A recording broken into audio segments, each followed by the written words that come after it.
had a very difficult stretch, but you continue to perform at a high level. How are you able to get to your game? Basketball, when I'm on the court.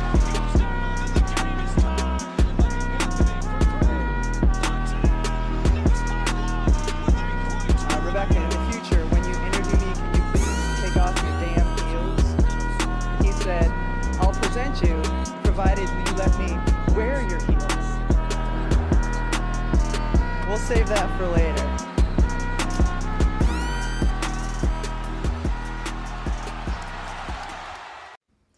Olá pessoal, bom dia, boa tarde, boa noite, feriado, e estamos aqui para falar sobre 3 assuntos mais pontuais.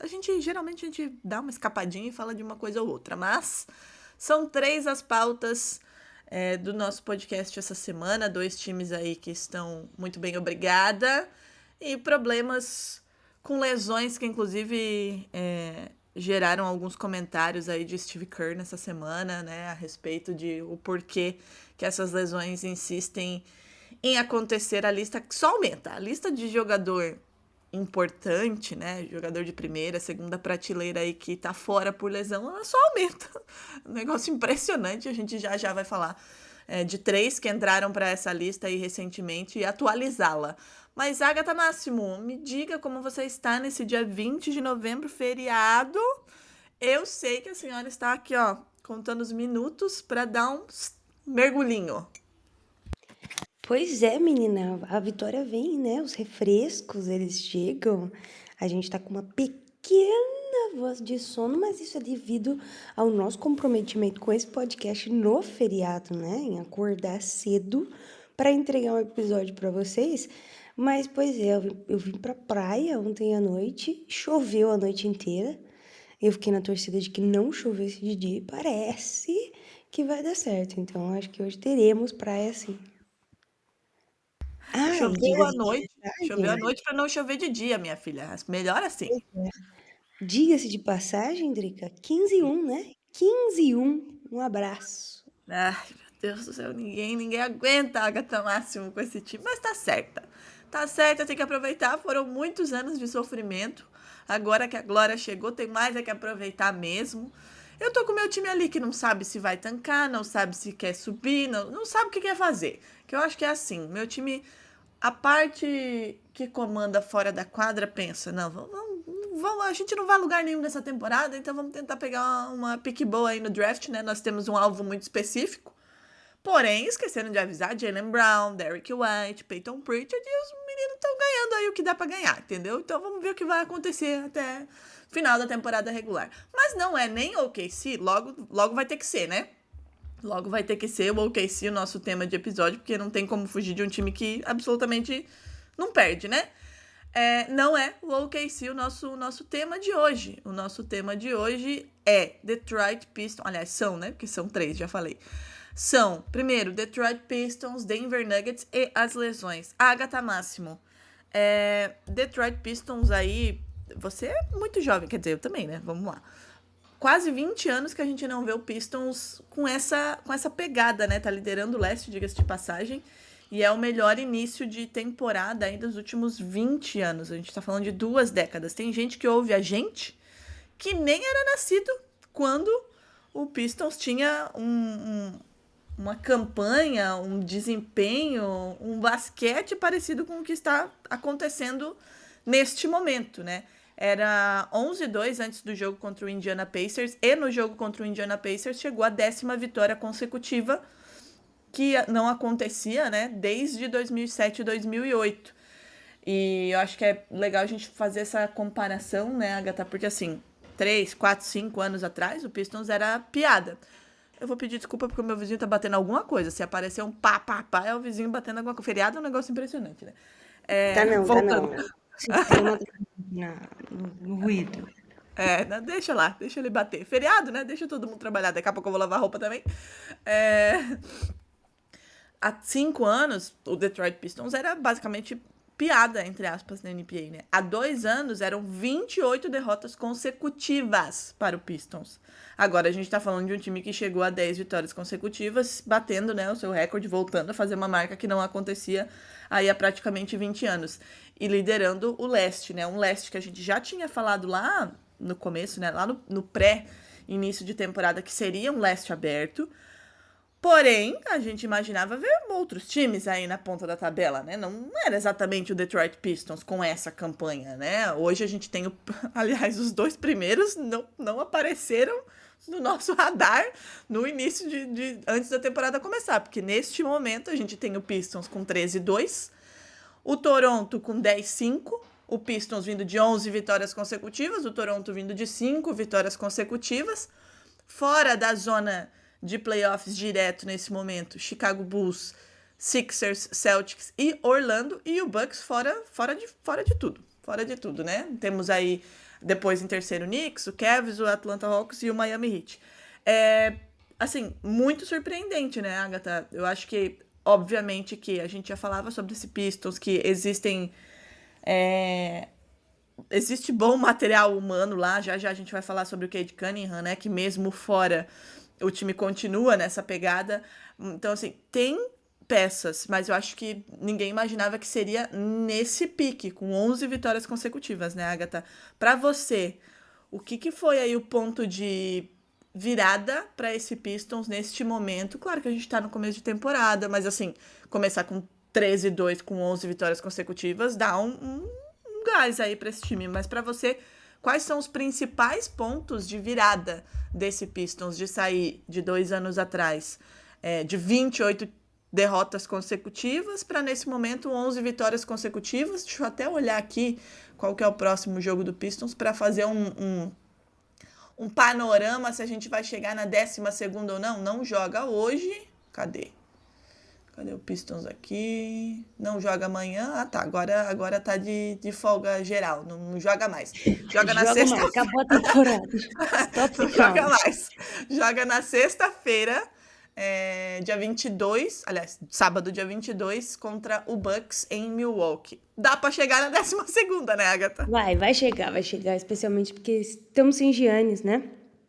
Mas, com relação a esse Pistons, eu acho que é muito reducionista colocar a responsabilidade dessa melhora só no colo de Cade Cunningham. É óbvio que ele é a estrela, é óbvio que é ele quem lidera esse time e talvez seja até...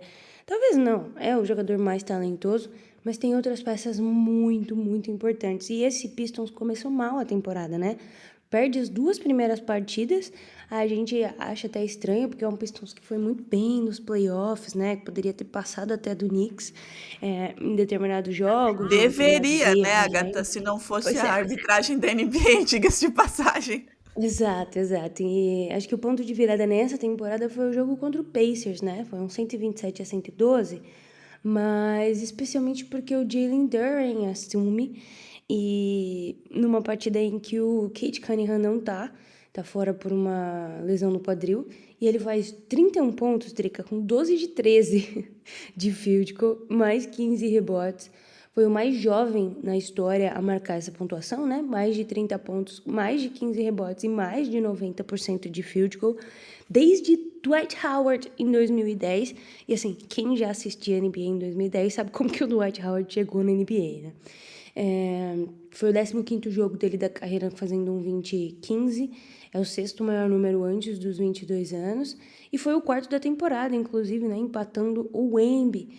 Eu acho que JB Bickerstaff é alguém que você pode, obviamente, também atribuir a responsabilidade pela criação, principalmente, de uma cultura em Detroit, né, de colocar todo mundo dentro de um time, dentro de uma equipe, e fazer essa equipe jogar em prol da vitória.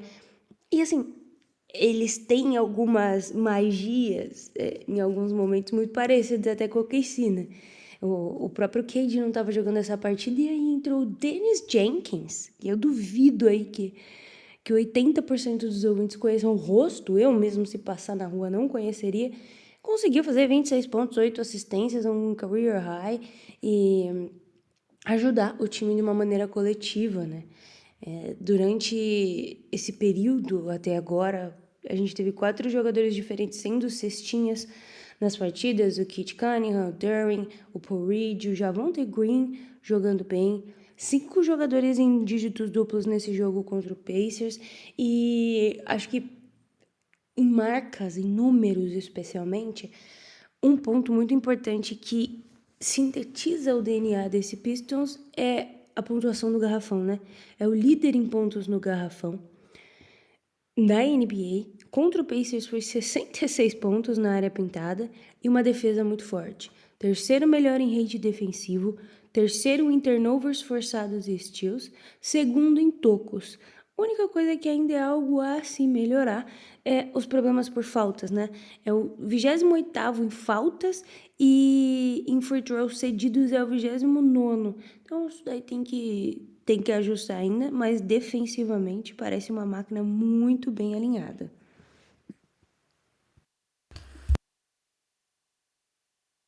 Essa questão das faltas aí também passa muito por esse jogo muito físico, né, Agatha? É um jogo muito físico, é uma defesa muito potente. A arbitragem da NBA também não é lá muito boa, então tem que equilibrar isso, né? Essa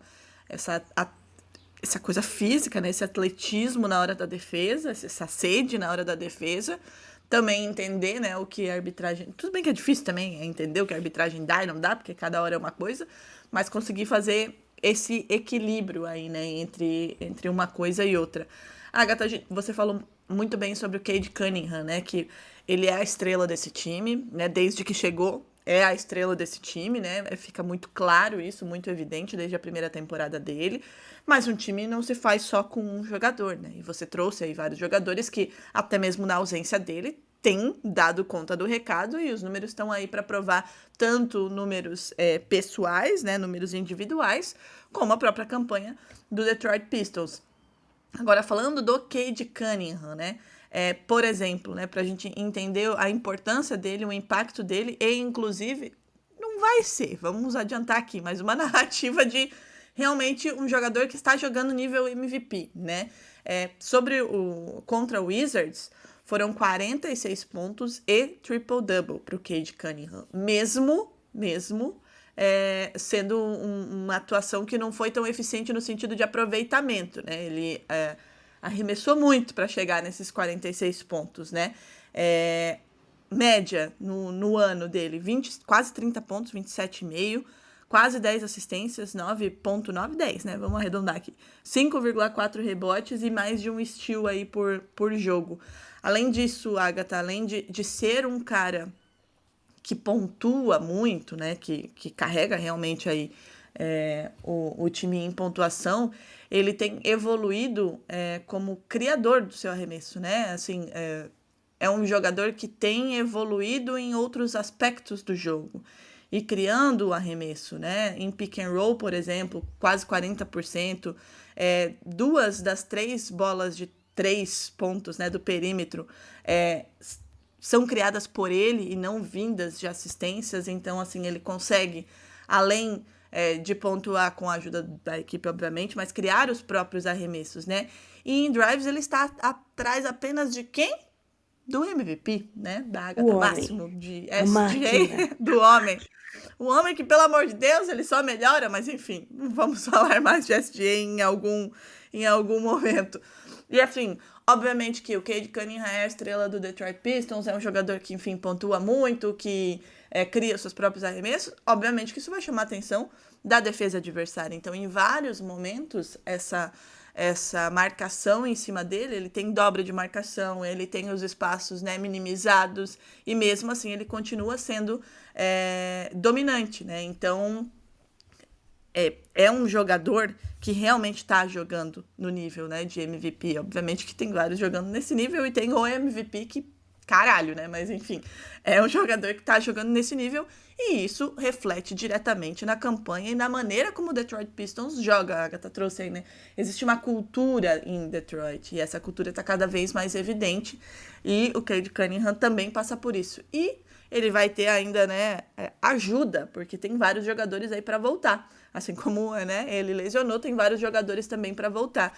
Agatha, tem um jogador que você citou que vem numa evolução gigantesca, né, e que carregou o time na ausência carregou, a gente fala carregou, né, foi o motor desse time na ausência de Cade Cunningham, que é o Jalen Duren, né? Queria que você falasse um pouquinho mais sobre ele. Ele é muito impressionante, E, né? inclusive, está sendo cotado aí para um dos prêmios individuais, né? Pois é, Jalen Duren é muito impressionante. Eu até falei no Twitter esses dias, ele fez um jogo absurdo, absurdo, mais uma vez, assim, com 12 de 13, 15 de 16 de field goal.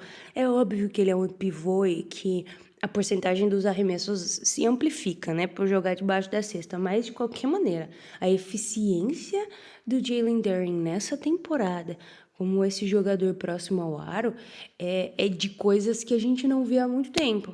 Ele tá com 19 pontos de média, 12 rebotes, um double-double, quase 65% de field goal na temporada, mas é um jogador que a gente já percebe que tá mais agressivo, com mais volume e cada vez mais melhorando a sua leitura de jogo. Ele tem uma média de 1,46 como roll man, né? Que é maior, inclusive, do que a do Jokic, lá embaixo da cesta. Ele fez 33 pontos contra o Dallas, muito, muito bem no garrafão, especialmente quando o Isaiah Stewart tá junto, né? Eles travam esse garrafão de uma maneira muito parecida com o OKC faz nessa formação de dois bigs, né? O Hartenstein e o Chet. E decisões muito importantes. Quando ele sai do short roll, ele é um jogador que tem um tempo de reação muito rápido para fazer a cesta, para fazer o passe, ou defensivamente falando, para fazer a cobertura, para fazer um toco, para de fato chegar a tempo no seu defensor. Acho que, como você mencionou, ele tá muito no radar de Most Improved Player, junto com o Chet, eu procurando motivos para falar Pronto. de jogador todas as vezes. Mas assim, acho que especialmente o Jalen Duren é um jogador que é pivotal para essa crescente do Pistons. Diferente do Oklahoma, que já é um time pronto e campeão, esse Pistons chega nessa temporada pela primeira vez como um grande contender, como talvez nesse momento o time mais preparado do leste. E aí a gente tem a ascensão também do Dennis Jenkins, né? Quando o Cade Cunningham machucou, ele assumiu essa responsabilidade, fez jogos importantes, contra a Indiana fez 26 pontos, é um jogador produtivo, que organiza o ataque, pontua quando precisa. Tem gente que fala que ele é quase que um Dennis Schroeder melhorado. Só que existe uma questão, né? Um Dennis Schroeder da FIBA, né? Que daí um FIBA Schroeder na NBA, talvez, quem sabe. Mas existe uma grande questão nesse Pistons, que é a volta do Jaden Ivey, né? Ele voltando em algumas semanas. O Ivey, ele não é um armador puro, um pass first. Ele é mais um slasher, né? Aquele jogador que vai pra cima, que agride o garrafão, que evoluiu no arremesso no ano passado, mas ele ainda não conseguiu se tornar esse criador primário. E, de qualquer maneira, o Jenkins aparece como essa alternativa, e acho que a gente vai ter que entender também como funciona esse ritmo do time com a chegada do Jaden Ivey, né? O que a gente vai imaginar.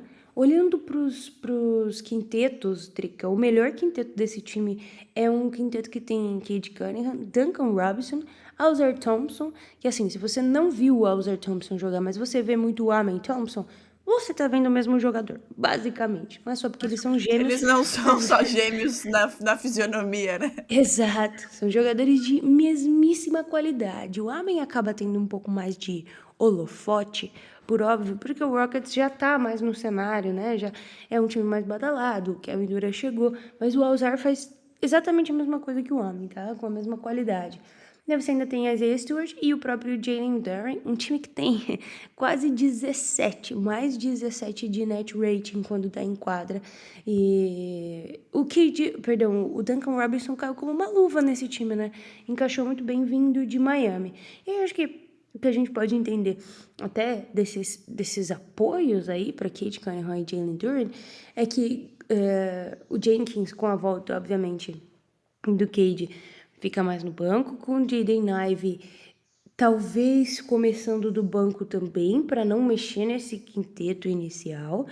E Caris LeVert, né? Ainda tem um Caris LeVert que também tem feito algumas bolas importantes, jogos bacanas para sair desse banco. O problema do Detroit passa longe de ser profundidade, Drica. Perdão, o que não aconteceu há bastante tempo, né? Porque faltavam peças, né? Agora tá sobrando. Agora o Bickerstaff vai ter aquela dor de cabeça que é decidir quem é que joga, né? Agora, temos um problema aí das bolas de 3 pontos, né? Sem o Malik Beasley, o Detroit começou com um aproveitamento de pouco menos de 30%, né? 7 bolas convertidas em 24 tentadas. Aí, no jogo seguinte, já veio uma resposta daquelas, né? Subiu para 41% de aproveitamento, com 16 bolas convertidas em 39 tentadas. E passa bastante por Duncan Robinson, né? Que tem essa característica desde Miami, era um chutador em Miami, né? Assim como Tyler Hero, por exemplo. E o Duncan Robinson chega com 4 bolas de 3, né? 17 pontos para ele. Por que Detroit precisa dessa bola de 3 pontos, né? Primeiro, porque, obviamente, a NBA está cada vez mais caminhando nesse sentido, né? Faz tempo, diga-se de passagem. Então, os times que têm um aproveitamento alto das bolas do perímetro, né? Costumam brigar na parte de cima da tabela. Mas, para além disso, né? Abre espaço para o Cade Cunningham, para o Hauser e para o Ivey atacarem. Então, a partir do momento que você tem essa bola de 3, você abre, né? Um pouco a quadra. A partir do momento que você tem peças que levam preocupação para o time adversário quando estão no perímetro, você automaticamente abre a quadra para esses jogadores que são mais agressivos. Alivia a pressão das defesas, justamente por isso, né? Por essa preocupação, você acaba afrouxando um pouco a defesa no que diz respeito de um jogo mais rápido, né? E torna essa infiltração um pouquinho mais facilitada, de novo, justamente por conta da defesa do perímetro. Então, assim, o Duncan Robinson claramente é o cara da bola de 3 dentro desse elenco. Mas outras peças precisam surgir. Primeiro, porque o Duncan Robinson não vai estar a todo momento dentro da quadra. Segundo, a partir do momento que todo mundo identifica que ele é o especialista, obviamente que ele vai ficar muito marcado em relação ao perímetro. Então, você precisa ter opções. Então, os outros jogadores precisam fazer com que essa bola de 3 não seja mais um problema, né? Não seja um problema apenas de Duncan Robinson. E aí, falando em defesa, né, que fica um pouco mais frouxa, entre aspas, do adversário a partir do momento que você tem essa bola do perímetro, a defesa física, como a Agatha já trouxe, né, já pincelou, é uma marca registrada do Pistons há muito tempo, né? Não é de hoje, inclusive, não é dessa geração. 20 anos atrás, quando o Pistons, né, brigava, era a defesa, né, o seu forte, não tem o apelido de Bad Boys aí à toa. Então, é uma marca registrada, está no DNA da franquia. E está neste time, como a Agatha falou, né? Traz uma cultura, traz um DNA, e a defesa física é esse DNA que foi resgatado lá de trás para agora. Agora, quando a gente pensa nesses playoffs contra o Knicks no ano passado, que ressalto, né? Foi muito disputado, e não fossem decisões bastante questionáveis da arbitragem, a gente poderia não ter acontecido, mas poderia ter tido um desfecho diferente, né, nessa série. Mas baseado nessa série contra o Knicks no ano passado, o Pistons foi o segundo em field goals cedido, o segundo em tocos, o terceiro em roubos, o terceiro em turnovers forçados, o terceiro em rebotes, né? O que prova que essa defesa em field goals cedidos, a Agatha já falou, é uma defesa física, automaticamente você vai cometer mais faltas. Mas tocos, roubos, turnovers forçados e rebotes é marca registrada desse Detroit Pistons. A soma, ou a dupla, Ausar Thompson e Ron Holland, uma atleticidade incrível, contestação constante do adversário. Então, assim, eles estão toda hora em cima dos jogadores, né? Dificultando, de fato, qualquer tomada de decisão, seja ela pelo arremesso, seja ela, né, por rodar a bola. Ambos conseguem fazer essa ajuda, né, lateral. Então, a marcação tá em cima, mas essa ajuda tá toda hora próximo, o que acaba fechando muitos espaços adversários. E as sequências defensivas dos playoffs da temporada passada, eles acabam se tornando uma constante. Então, eles são trazidos, né, Agatha, para essa temporada regular, para esse começo de temporada. Então, a gente, há alguns anos, nós estamos falando aqui que times com defesas muito agressivas, não no sentido de agressividade mesmo, de violência, mas muito fortes, estão sempre em finais de NBA, conquistando títulos de NBA, e o Pistons vem nesse caminho, resgatou, né, Agatha, o que a gente via lá na década de 90, no sentido de uma defesa muito sufocante, e os números estão aí para provar. Estão e devem continuar melhorando, né? Porque esse time ainda não jogou completo.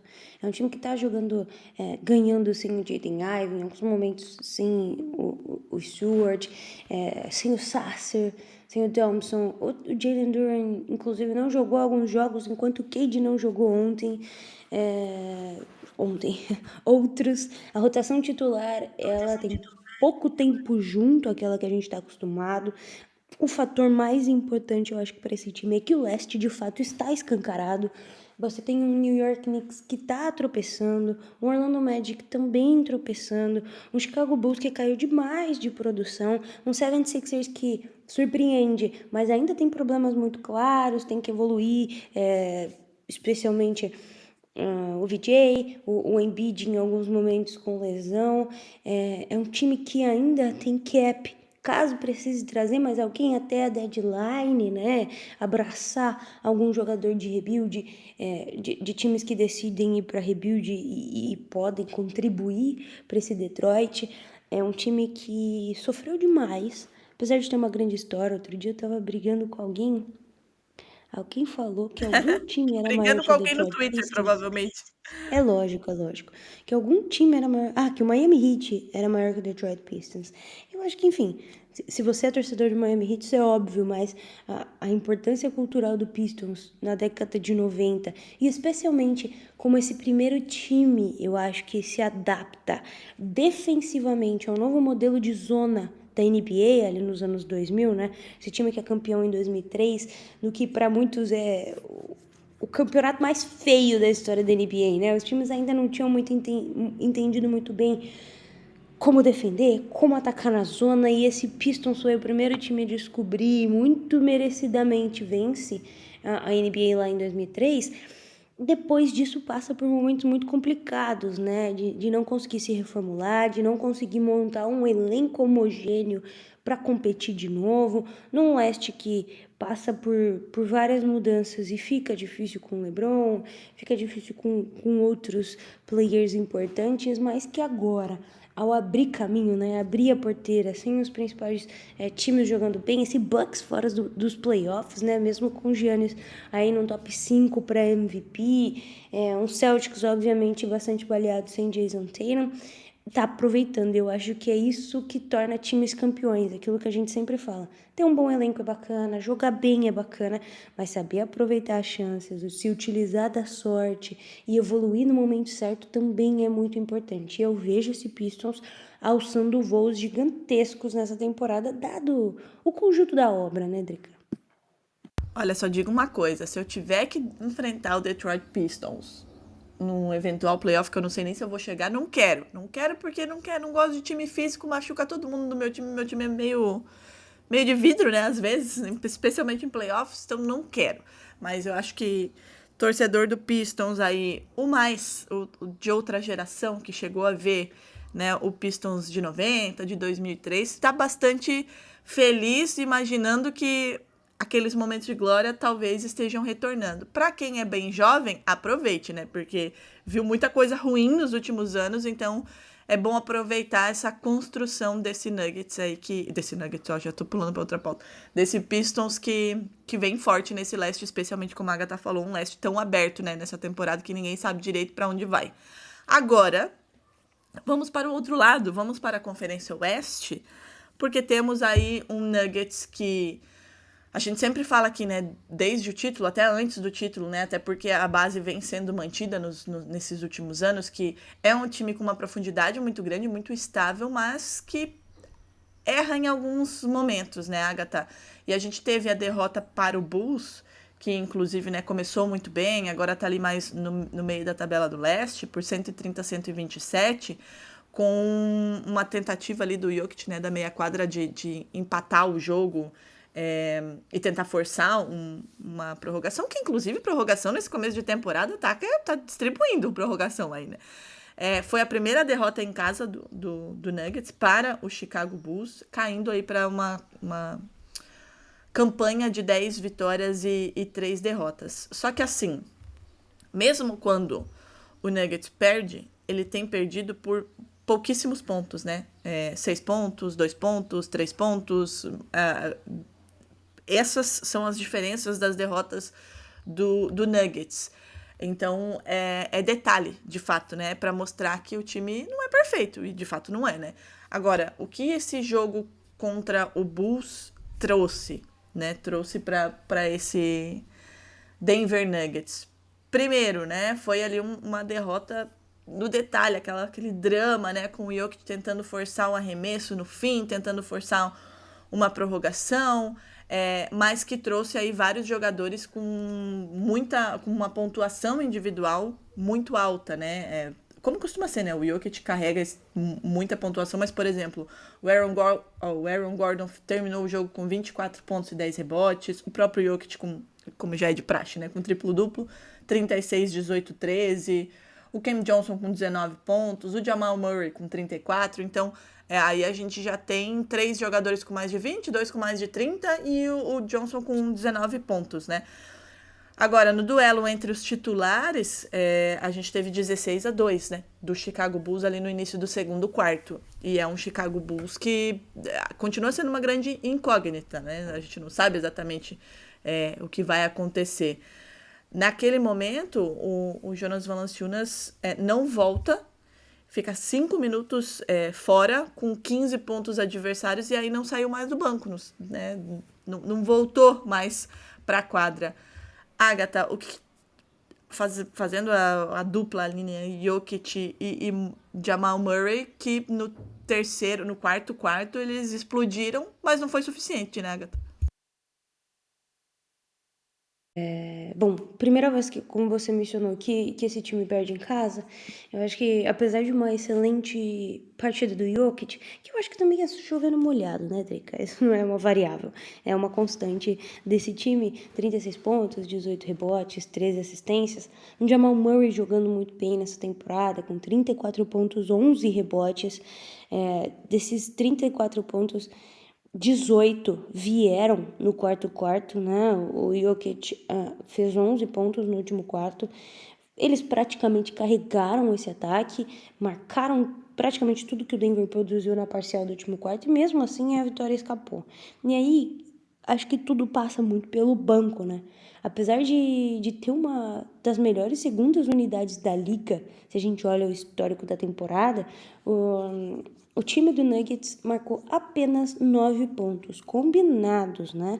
Esse time do Bulls fez 66, eu até tuitei na noite desse jogo sobre isso. É uma diferença crucial, importantíssima, e que demonstra um problema quando esse banco não funciona. Tim Hardaway 2 de 8, 4 pontos, jogou 16 minutos. 4 reservas terminaram com plus-minus de menos 15, né? E o Jalen Pickett foi o único positivo no banco com um plus 9 aí em 10 minutos.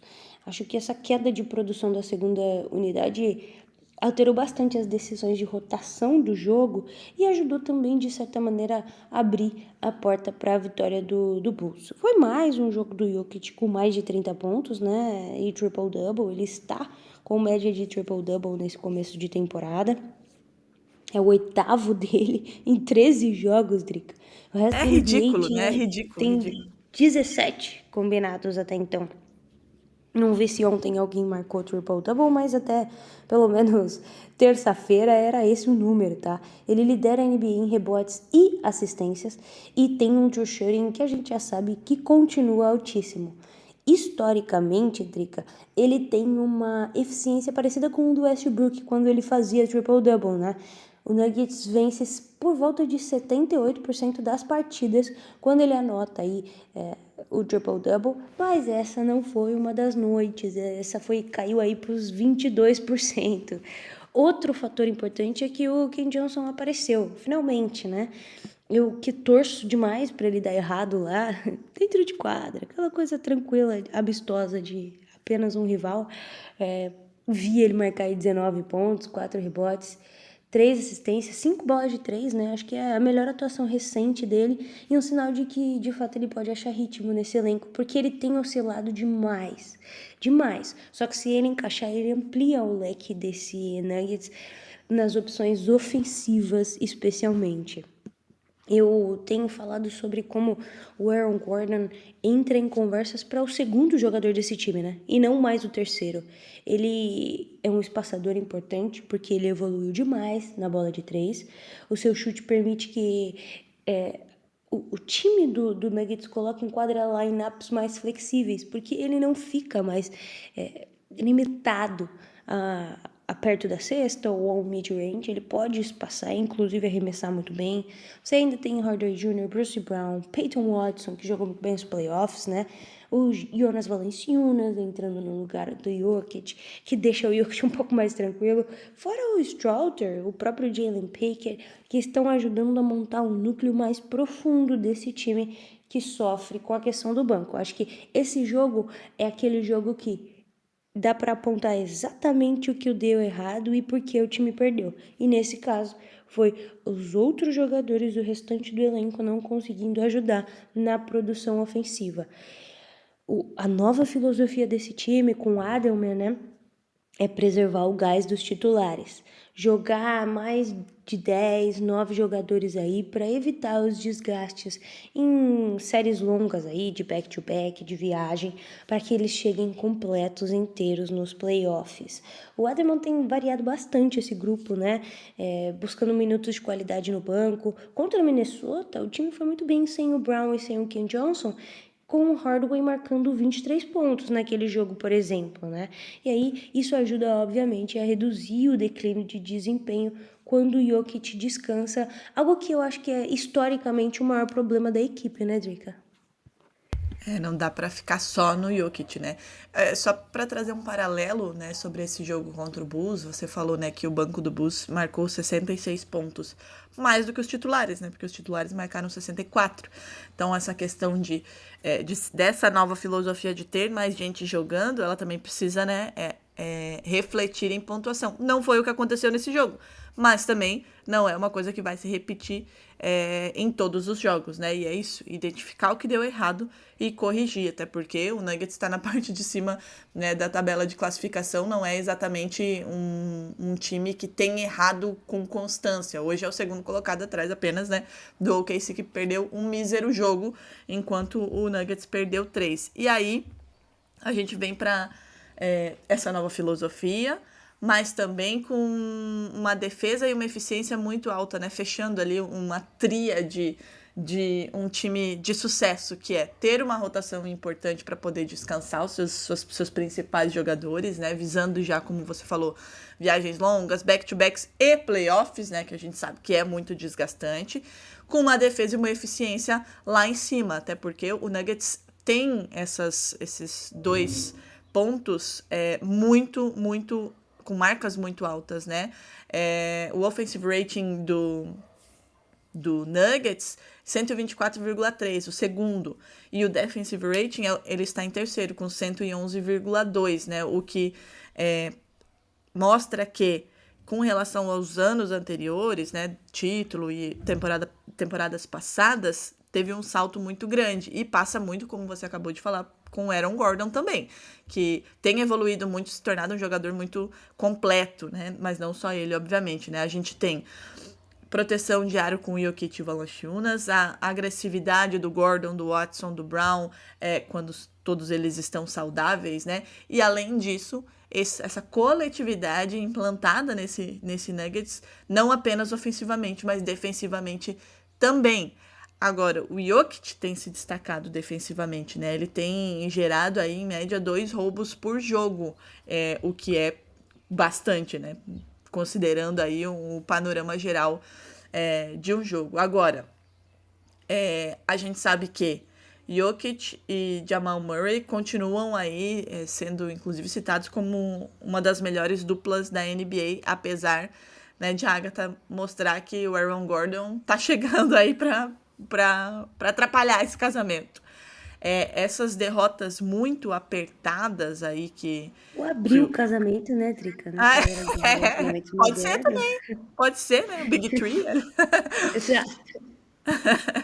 Essas derrotas apertadas do Nuggets, elas têm mostrado, obviamente, né, que o time tá ali, tá sendo resiliente, tá brigando em todos os jogos, afinal, né, a diferença ela é muito curta, e quando ela é muito curta, mostra que até o time que perde tem muita coisa boa pra tirar do jogo, só que mostra também o que a gente acabou de falar, que essa produção do banco, ela precisa ser muito mais alta, porque ela pode gerar como gerou a derrota do Chicago Bulls. Você não pode ter apenas uma rotação para descansar os seus jogadores. Você precisa que essa rotação funcione, que ela mantenha um nível elevado dentro de quadra.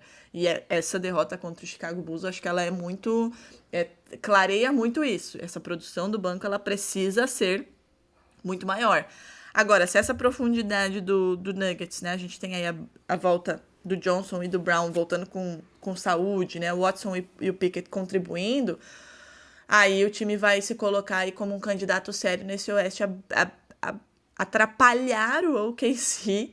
E para além disso, como a Agatha falou, né? Existe uma flexibilidade aí para montar lineups que se encaixem nos adversários, né? Não necessariamente ficando tão presa àquele quinteto titular que muitos times da NBA tem o quinteto titular, e aí, assim, quando alguém está fora, é uma dor de cabeça gigantesca para saber quem é que vai substituir. Não é o caso, não parece ser o caso do Denver Nuggets. É nesse sentido que o time caminha, né? Que essa nova identidade do time caminha. Obviamente que você tem Jokic fora do comum, mas quando ele não puder jogar, quando ele for preservado, você tem opções que te fazem brigar também, né, por vitórias nesse Oeste. E aí, Agatha, a gente pode já finalizar e eu te pergunto, o que eu te pergunto é, essa profundidade implantada, né, pelo Edelman, ela traz uma vantagem muito grande em playoffs, levando em consideração os adversários que o Nuggets vai ter. Eu não tô nem falando de OKC, porque esses times eles não vão se cruzar, a não ser numa final de NBA, de uma final de conferência. Acho muito pouco provável que se cruzem antes. Mas levando em consideração os outros times, né, que às vezes não tem essa profundidade aí que a gente tem visto no Denver Nuggets, o quanto isso pode ser primordial para uma final de conferência contra o OKC. Bom, eu acho que o Oklahoma tem fatores que podem, obviamente, tirar a gente da contenção, né, de contender e do próprio título, especialmente com lesão. Acho que agora o J.W. não tá fazendo falta, entre aspas, mas obviamente nos playoffs, o nosso segundo maior pontuador, um cara que fez 40 pontos nacionais com o ligamento da mão rompido, faz diferença. E esse Denver vem para bater a gente. Ele é montado para isso nesse segundo momento, né? Pós-título e pós cair pro Oklahoma. E mostra a sua força. Apesar dessa derrota contra o Bulls, que, de novo, é uma derrota pontual com um fator muito específico. E eu acho que a gente pode até culpar esse fator pela derrota. É um time que vem muito forte. Eu não me vejo caindo, assim, pra ninguém. Eu acho que essa é a mentalidade que um time que tá com 15 vitórias e uma derrota tem que ter. Mas um time que tem 12 vitórias e 3 derrotas também deve estar muito confiante. Se o Cameron Johnson encaixa e começa a fazer 20 pontinhos por jogo, o Aaron Gordon a gente já sabe como é muito bom, esse banco consegue sempre contribuir, é um grande candidato, de fato, a vencer o Oeste, se conseguir passar pelo maior problema aí da conferência, que é o Oklahoma. Então, acho que a gente pode se fazer algumas perguntas para esse restante de temporada sobre, primeiro, Ken Johnson, segundo, sobre o Jokic manter esse ritmo, que é outro fator importante, né? Ele se manter saudável. Um jogador que a gente se acostumou a não ver desfalcando o time por lesão, a não ter nenhuma lesão séria. Então, se a gente olhar o prognóstico, né, o panorama anterior de todas as temporadas do Nuggets, o Jokic é um cara que você sabe que você pode confiar. Até o final da temporada ele deve se manter saudável. E o Adelman chega com essa filosofia bacana de profundidade, né? De colocar todo mundo para rodar, de descansar seus titulares. E isso é muito importante. A chegada do Valanciunas tira um peso do Jokic dele poder sair um pouco mais. É óbvio que o time cai de produção assustadoramente quando ele não tá em quadra. Mas essa também é a característica de você ter o melhor jogador do planeta Terra, né? Eu sou muito fã do Jokic. Nunca que eu vou entrar nessa briga de Jokic e Shai, porque eu acho que são dois jogadores extraordinários, mas de fato a produção que o Jokic tem e a importância que ele tem para esse time em todos os aspectos, né, rebote, assistência e pontos, é muito óbvia. É muito, muito óbvio. E eu gosto desse Nuggets, eu gosto de como começa e eu acredito que até o final da temporada a gente ainda tem uma versão melhorada, Drica. E pegando esse teu gancho de lesões aí, né, que também não vejo o OKC caindo, a não ser que alguma coisa muito desastrosa aconteça, né, que a gente não quer que aconteça, as lesões continuam sendo, né, pra gente finalizar aqui o episódio, um grande problema para muita gente, né. Como eu falei, o Steve Kerr falou sobre isso essa semana, né, sobre o que ele acha que tá ocasionando tantas lesões e tudo mais. E ele falou a respeito do pace, né, que tá uma coisa muito frenética na NBA e a gente tem tido reflexo também na saúde dos jogadores, né, pra gente ter uma noção. Daqui a pouco eu vou passar a lista, mas a gente teve o Giannis Antetokounmpo, né, como a Agatha já falou aí, né, o Bucks lá fora da zona de playoffs e de play-in. O Giannis acabou sofrendo uma distensão no músculo da virilha, saiu no jogo contra o Cavs no segundo quarto, não voltou mais, fez uma ressonância que, de fato, acabou confirmando, né, essa distensão, e de acordo com o Doc Rivers, aí o Bucks trabalha com um período aí de 2 semanas, mas talvez ele podendo voltar um pouco antes, de acordo com a recuperação dele, né, então a gente tá falando aí vamos trabalhar nesse cenário de 2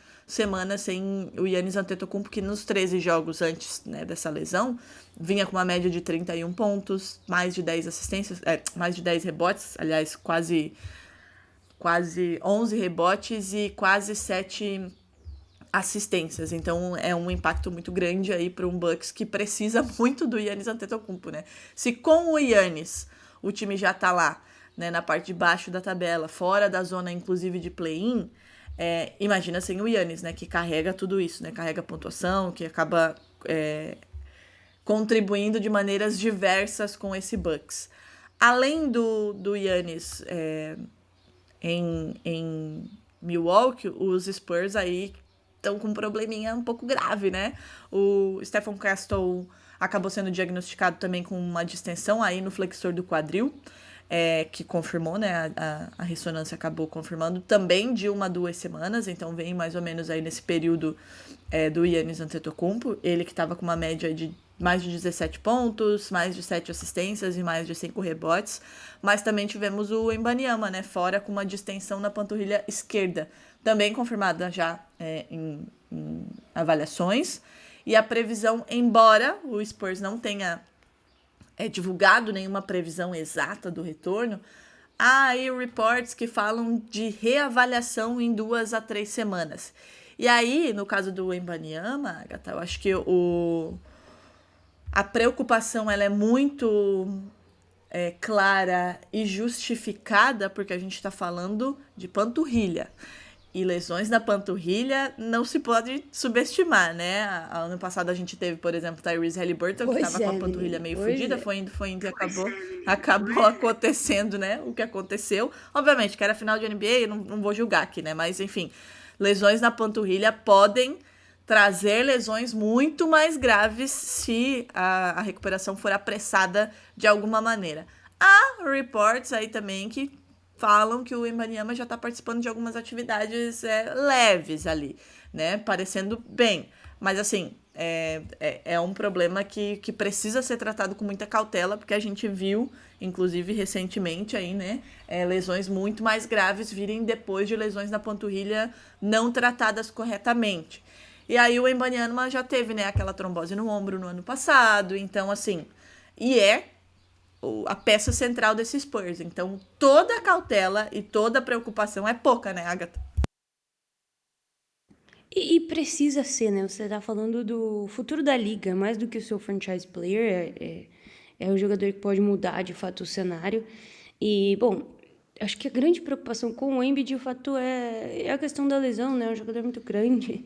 E, bom, acho que o Spurs precisa fazer isso. Não precisa correr, não precisa ter peça. Tem um elenco absolutamente jovem. Apesar de ter começado incrivelmente bem essa temporada, o plano não é vencer agora, sabe? Então, assim, se precisar descansar o Embiid, que descanse, que tire ele do cenário. Stephen Castle também tá machucado. Então, assim, é um time que já tá um pouco baqueado. Vamos deixar o pessoal descansar, se recuperar bem e ser reavaliado quando for necessário, sem correria nenhuma, Dedrick. É um Spurs que pode se dar esse luxo. É diferente, por exemplo, do Bucks, que olha para sua tabela, estando fora dos playoffs, com o Antetokounmpo top 5 para MVP, sem ele, meu amor. É pior ainda, né? É ladeira abaixo. Sem ele, ó, ladeira abaixo. Agatha, pra gente finalizar, eu vou atualizar aqui, tá? Pra você, uma listinha que parece não ter fim, de jogadores aí, assim, jogadores obviamente que tem mais gente do que isso aqui, tá? Mas de jogadores, assim, mais importantes que estão fora por conta de lesões, né? Além daqueles que a gente já tem lá, né? Encostados num canto que não sabemos exatamente quando volta, né? Jason Tatum, Tyrese Haliburton, Kyrie Irving, Damian Lillard, Fred VanVleet e o DeJounte Murray. Essa lista aí com lesões como essas que a gente falou, de 1, 2 semanas, 3 semanas, enfim, reavaliação que é algo mais palpável de retorno, só aumenta. Então vamos lá. Giannis Antetokounmpo, Victor Wembanyama, Anthony Davis, Kawhi Leonard, Joel Embiid, Zion Williamson, Trae Young, Ja Morant, Jalen Williams, Paolo Banchero, Darius Garland, Jalen Green, Brandon Miller, Cam Thomas, Tyler Hero, OG Anunoby, Jaden Ivey, Christian Brown, Dylan Harper, Stephen Castle agora, Aaron Nesmith, Kelly Oubre, Bradley Beal, que tá fora da temporada também, Jordan Poole, Keegan Murray e Walker Kessler. Tá bom pra ti, Agatha, o tamanho dessa lista? E assim, são jogadores importantes, jogadores que são primeira, Exato. segunda ou terceira opção dos seus times, né? Que fazem diferença. O top 5 dessa lista não é uma surpresa para ninguém, né? Tirando o Wembanyama e o Antetokounmpo, Anthony Davis, O Embiid ali, zero surpresa. Zion Williamson e Ja Morant, tranquilo. Se tivesse um bingo, uma aposta aí, a odd 1.0 para esses daí estarem presentes. Mas no restante, Paul George é muita também. gente mesmo. É uma temporada corrida, é uma temporada desgastante, enfim, todas aquelas coisas que a gente já sabe, então que todos esses tomem o tempo necessário para voltar no melhor físico possível.